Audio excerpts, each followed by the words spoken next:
WhatsApp guys, आज की video में हम लोग देखने वाले हैं इंडियन मिलिट्री की पावर 2023 में और हाउ पावरफुल इज, कितनी शक्तिशाली है इंडियन आर्मी 2023 के हिसाब से। तो ओरिजिनल वीडियो का लिंक डिस्क्रिप्शन में है। ऐसे मिलिट्री रिलेटेड और इंडियन आर्मी रिलेटेड वीडियोस आप देख सकते हैं शेयर स्टडी चैनल पर। ओरिजिनल वीडियो का लिंक डिस्क्रिप्शन में। चैनल तो प्लीज सब्सक्राइब वीडियो कर दें, लाइक और जितना हो सके शेयर। 1 2 3 let's go. दोस्तों, इंडियन मिलिट्री इस समय दुनिया की चौथी सबसे ताकतवर सेना है, जिनके पास दुनिया में चीन के बाद सबसे ज्यादा मिलिट्री पर्सनल की संख्या भी है। तो वहीं दुनिया में सबसे ज्यादा वॉलंटियर मिलिट्री पर्सनल की संख्या भी भारत के पास ही है। यहाँ तक कि यूरोप के दर्जन भर देशों की पूरी जनसंख्या से ज्यादा तो केवल भारत के पास फौज ही मौजूद है। भारत दुनिया में सबसे ज्यादा हथियार खरीदने में भी अव्वल रहता है, लेकिन अपनी डिफेंस के लिए अन्य देशों से हथियार खरीदने से ज्यादा बेहतर होता है अपनी खुद की तकनीक के दम पर हथियारों का निर्माण करना। और रशिया यूक्रेन युद्ध के दौरान भारत के रशियन हथियारों की कमी व उनके अन्य अपग्रेड इक्विपमेंट्स की आपूर्ति में हो रहे डिलेस को देखते हुए भारत ने आगे चलकर अन्य देशों से नए हथियार खरीदने के बजाय अपने ही देश की डोमेस्टिक कंपनियों व तकनीकों के हथियार निर्माण पर ज्यादा जोर देना चालू कर दिया है, जिसको देखते हुए ऐसा लगता है कि भारत भी अमेरिका की तरह ही आगे चलकर दुनिया के कई देशों को अपने हथियार एक्सपोर्ट कर पाएगा और इससे भारत के संबंध भी उन देशों के साथ काफी मजबूत हो सकेंगे, जो कि अन्य फ्रंट्स पर भी भारत को अंतर्राष्ट्रीय मंच पर सपोर्ट करेंगे। एक तरफ जहां भारत के विरोधी देशों में चीन की ताकत दिन ब दिन बढ़ती जा रही है, तो वहीं पाकिस्तान भी अमेरिका, चीन व तुर्की के दम पर भारत की नाक में दम करने को पूरी तरह से तैयार है। ऐसे में भारत को अपने डिफेंस के साथ साथ अटैकिंग पावर को भी बढ़ाना लाजमी था और लकीली वर्तमान भारत सरकार ने समय रहते हुए अपनी आवश्यकताओं को पहचानते हुए सही चालें चलना शुरू कर दिया है, जिसका असर इस समय विश्व मंच पर भारत की बढ़ती छवि के रूप में भी देखने को मिल रहा है। आज की इस वीडियो में हम जानेंगे कि वर्तमान समय में भारतीय आर्म्ड फोर्सेस की तीनों ही ब्रांचों इंडियन आर्मी, इंडियन नेवी और इंडियन एयरफोर्स की फायर पावर कितनी है। लेकिन वीडियो में आगे बढ़ने से पहले आपके डिफेंस नॉलेज को चेक करने के लिए एक सवाल। वर्तमान समय में भारत के चीफ ऑफ डिफेंस स्टाफ कौन है? जनरल मनोज मुकुंद नरवणे या जनरल अनिल चौहान? यदि आपको इसका जवाब मालूम है तो कमेंट में लिखकर बताएं। साथ ही जानकारी पसंद आए तो वीडियो को लाइक एंड शेयर करते हुए चैनल को सब्सक्राइब करना न भूलें। अब चलिए शुरू करते हैं। एक देश की सेना को डिफेंस की फंडिंग अच्छी तरह मिलने के लिए जरूरी होता है कि उस देश की आर्थिक हालत मजबूत होनी चाहिए। इस संबंध में भारत की पोजीशन काफी बेहतर है।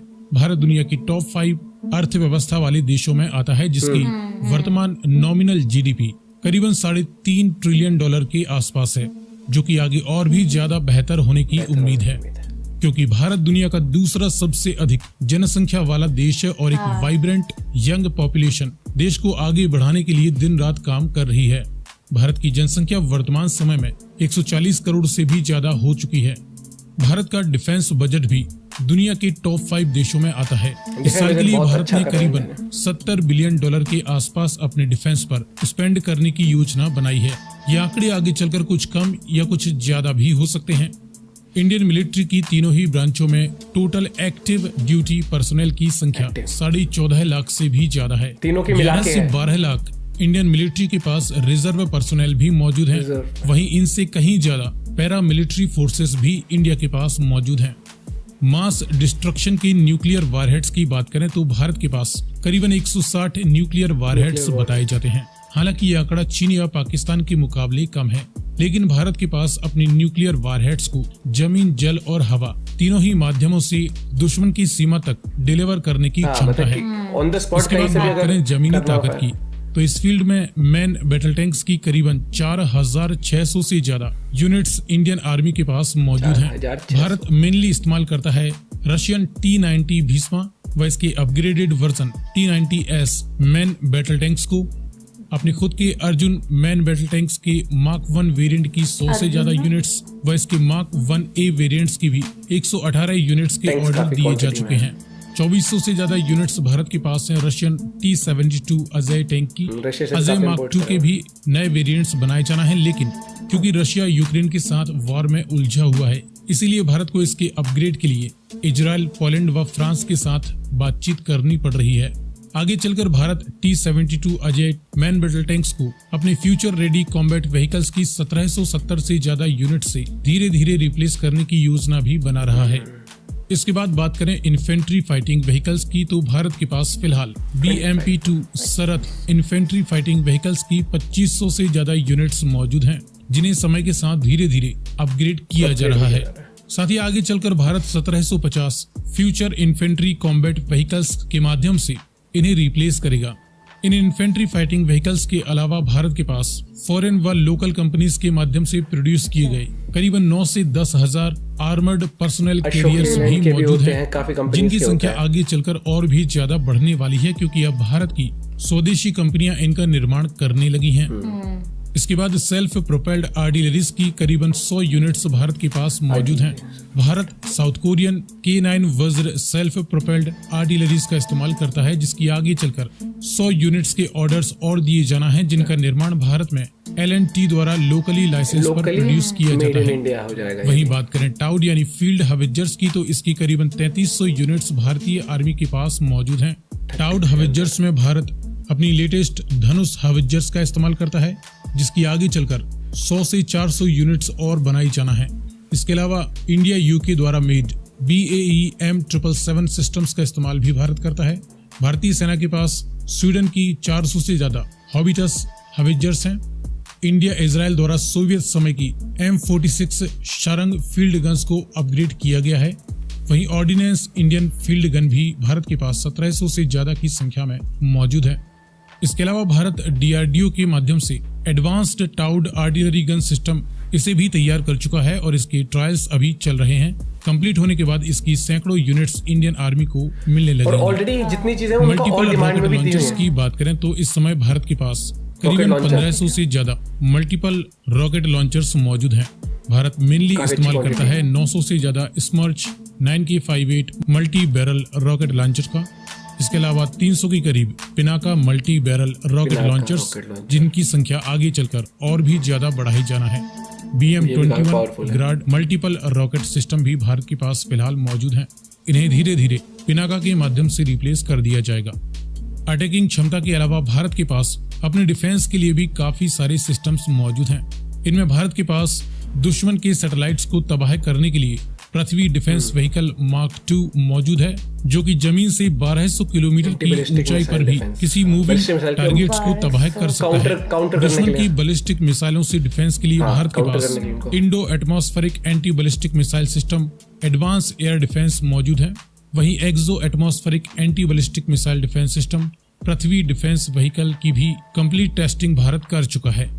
दुश्मन की बैलिस्टिक मिसाइलों के अलावा भारत के पास है रशिया व दुनिया का सबसे बेहतरीन long range surface to air missile defence system S-400। आगे चलकर भारत इसके और भी ज्यादा अपग्रेडेड वर्जन्स को भी रशिया से खरीद सकता है। S-400 अपने नाम के अनुसार ही 400 किलोमीटर की रेंज तक के टारगेट्स को डिटेक्ट एंड डिस्ट्रॉय कर सकता है। बैलिस्टिक व लॉन्ग रेंज के अलावा मीडियम रेंज के लिए भारत के पास है बराक 8, आकाश और Spider medium range surface to air missile defence system. Barak 8 70 kilometre की रेंज तक टारगेट को डिटेक्ट एंड डिस्ट्रॉय कर सकता है। ये S-400 को सपोर्ट करेगा। आकाश के भी अलग अलग वेरिएंट्स बनाए जा चुके हैं, जो कि 40 किलोमीटर, 70 किलोमीटर व 80 किलोमीटर की रेंज तक टेस्ट किया जा चुका है। वहीं स्पाइडर सिस्टम 50 किलोमीटर की रेंज तक टारगेट को तबाह करने में सक्षम है। मीडियम रेंज के अलावा भारत के पास काफी सारे short range surface to air missile defence system है। भारत का अपना खुद का QR surface to air missile system 10 से 25 किलोमीटर की रेंज के लिए, सोवियत समय का KUB SA-6 surface to air missile system, जिसे आगे चलकर आकाश से रिप्लेस कर दिया जाएगा। सोवियत समय का ही SA-3 S-125 surface to air missile system, इसे भी आकाश से रिप्लेस किया जाएगा। Russian SA-8 9K33 surface to air missile system, इसे भारत अपने खुद के QR surface to air missile system से रिप्लेस करेगा। इसके अलावा भी भारत के पास काफी सारे short range surface to air missile system व man portable air defence systems भी मौजूद हैं। दोस्तों, ये तो रही इंडियन आर्मी की अटैकिंग और डिफेंसिव क्षमता। इसके बाद बात करें इंडियन एयरफोर्स की पावर की, तो इंडियन एयरफोर्स इस समय 2300 से ज्यादा सभी प्रकार के मिलिट्री एयरक्राफ्ट्स का इस्तेमाल करती है, जिनमें कुछ प्रमुख एयरक्राफ्ट्स की बात करें तो भारत के पास 550 से ज्यादा मल्टी रोल जेट्स मौजूद हैं। मल्टी रोल जेट्स में भारत इस्तेमाल करता है फ्रेंच डसॉल्ट राफेल का, रशियन सुखोई Su-30 MKI, अपनी खुद के हिंदुस्तान एरोनॉटिक्स लिमिटेड द्वारा मेड तेजस मल्टी रोल जेट्स का। इसके अपग्रेडेड वेरिएंट्स भी आगे और बनाए जाना है। Russian MiG-29 multi role jet, French Mirage 2000 और सोवियत समय की MiG-21 बाइसॉन। डेडिकेटेड अटैक्स के लिए भारत के पास फिलहाल 120 UK made space jet Jaguar ground attack aircrafts मौजूद हैं। इनकी भी कुछ यूनिट्स रिटायर हो चुकी हैं और आगे चलकर भारत इसके विकल्प पर भी काम कर रहा है। और इनके अलावा डेडिकेटेड अटैकर हेलीकॉप्टर्स की बात करें तो फिलहाल भारत के पास करीबन 130 से ज्यादा अटैक हेलीकॉप्टर्स मौजूद हैं। Bharat American Boeing AH-64 Apache attack helicopters का व Russian Mi-24 attack helicopters Hindustan aeronautics limited द्वारा made Rudra armed utility attack helicopter का इस्तेमाल करता है। इसके अलावा भारत के पास HAL का ही प्रचंड अटैक हेलीकॉप्टर भी है। भारत बहुत सारी अनमैन्ड एरियल व्हीकल्स जैसे एडवांस एरियल अटैकिंग व डिफेंसिव सिस्टम्स का भी इस्तेमाल करता है। फिलहाल भारत के पास इजराइल की IAI heron, IAI searcher, IAI heron TP, America के जनरल एटॉमिक्स की MQ-9 रीपर जैसे सर्विलांस ड्रोन्स मौजूद हैं। भारत की DRDO द्वारा मेड लक्ष्य टारगेट ड्रोन व high altitude switch prime surveillance drone भी मेड इन इंडिया है। इसके अलावा भी भारत तपस, घातक जैसे और भी कई सारी अनमैन्ड कॉम्बैट एरियल व्हीकल्स का निर्माण भी कर रहा है। इंडियन एयरफोर्स की बात करें इंडियन नेवी की, तो इंडियन नेवी के पास मौजूद हैं 2 बड़े एयरक्राफ्ट कैरियर्स जिनमें INS विक्रमादित्य और भारत का खुद का INS विक्रांत इंडियन नेवी के जंगी जहाजी बेड़े में शामिल हो चुके हैं। इन हैवी एयरक्राफ्ट्स के अलावा दुश्मन की समुद्री ताकत को ध्वस्त करने के लिए भारत के पास हैं 11 बेहतरीन हथियारों से लैस डिस्ट्रॉयर शिप्स। भारत के पास अपनी खुद की तकनीक के विशाखापत्तनम क्लास की स्टेल्थ गाइडेड मिसाइल डिस्ट्रॉयर्स की 2 यूनिट्स हैं। आगे इसकी और यूनिट्स बनाए जाना है। इसके अलावा कोलकाता क्लास के स्टेल्थ गाइडेड मिसाइल डिस्ट्रॉयर्स की 3 यूनिट्स मौजूद हैं। दिल्ली क्लास के गाइडेड मिसाइल डिस्ट्रॉयर्स की 3 यूनिट्स हैं। तो वहीं राजपूत क्लास की गाइडेड मिसाइल डिस्ट्रॉयर्स की भी 3 यूनिट्स फिलहाल इंडियन नेवी के पास हैं। इसके बाद भारत के पास हैं 12 frigates. Indian navy Shivalik class की 3 stealth guided missile frigates operate करती है। 6 तलवार क्लास की स्टेल्थ गाइडेड मिसाइल ऑपरेट करती है। वहीं 3 ब्रह्मपुत्र क्लास की भी गाइडेड मिसाइल फ्रिगेट्स का इस्तेमाल करती है। फ्रिगेट्स के बाद कॉर्वेट्स की बात करें तो फिलहाल भारत के पास 19 कॉर्वेट्स मौजूद हैं। भारतीय नेवी कमोरता क्लास की स्टेल्थ कॉर्वेट्स, कोरा क्लास की गाइडेड मिसाइल कॉर्वेट्स, खुकरी, वीर व अभय क्लास की कॉर्वेट्स का इस्तेमाल करती है। समंदर के गुप्त हथियारों में भारत के पास फिलहाल 17 सबमरीन्स मौजूद हैं, जिनमें अरिहंत क्लास की 2 nuclear powered ballistic missile submarines भी हैं जो कि हजारों किलोमीटर की रेंज तक अपनी न्यूक्लियर वारहेड्स को डिलीवर कर सकते हैं। इसके अलावा भारत के पास 15 कन्वेंशनली पावर्ड सबमरीन्स भी मौजूद हैं। 17 वैसे। सो फ्रेंड्स, फिलहाल वर्तमान समय में ये रही भारतीय सेना की तीनों ही ब्रांचों इंडियन आर्मी, इंडियन नेवी व इंडियन एयरफोर्स की करंट फायर पावर। ये है करंट प्रोफाइल जो अपने इक्विपमेंट्स है हर एक चीज।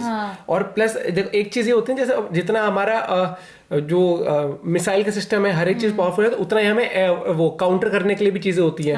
जैसे बैलिस्टिक मिसाइल अगर फायर करते हैं तो उसको काउंटर किस तरीके से करना है, तो वो इक्विपमेंट्स हो गए। बहुत सारी चीजें होती है जैसे हमें जैसे INS विक्रमादित्य का पता है, विक्रांत का पता है, साथ ही साथ सबमरीन्स भी होती हैं जो पार्ट ऑफ नेवी होती हैं। जो और जैसे जो एयरक्राफ्ट कैरियर्स हैं वो ये मौका देते हैं कि आसपास समुद्री इलाके में कुछ भी हलचल होती है तो उसी टाइम पे स्पॉन्टेनियस एक्शन लिया जाता है। ऐसा नहीं है कि जमीन के रास्ते से वहां से दूर से आना पड़ेगा एयरक्राफ्ट को, नहीं, वो पानी में मौजूद है उसी टाइम पे स्पॉन्टेनियस एक्शन लेने के लिए। और 14.5 लाख तो एक्टिव पर वो है फौजी हैं अभी भी इंडिया में और रिजर्व में भी हैं।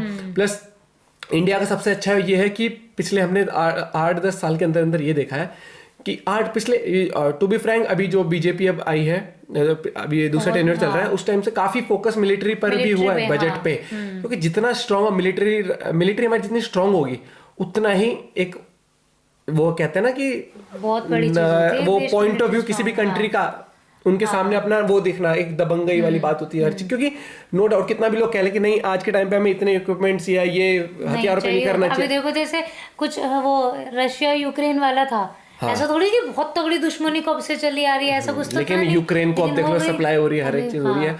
रिलेशंस भी मैटर करते हैं, लेकिन सबसे पहले होता है टाइम कि का देखो आप भाई, सच में हाँ, नहीं, सबसे पहले तो यही कहता है ना कि अपनी रक्षा खुद नहीं करोगे तो दूसरे मजे लेने के लिए आ जाते हैं। तो सबसे पहले खुद को स्ट्रॉन्ग करना पड़ता है, और वो चीज गवर्नमेंट का इनिशिएटिव बहुत अच्छा लगता है मेरे को। प्लस जितने भी इक्विपमेंट्स हैं उनको एडवांस करा भी जा रहा है, प्लस डीआरडीओ काफी चीजें वो कर रही है, इन्वेंट कर रही है, लोकली मैन्युफैक्चरिंग पे काफी फोकस है, ताकि आने वाले टाइम में जो हथियार, जो भी एडवांस वॉरफेयर, वॉर रिलेटेड जो भी इक्विपमेंट मिलिट्री के बनाते हैं उनको हम बाहर भी बेच सकें, उससे इकोनॉमी का भी फायदा होगा हमारा।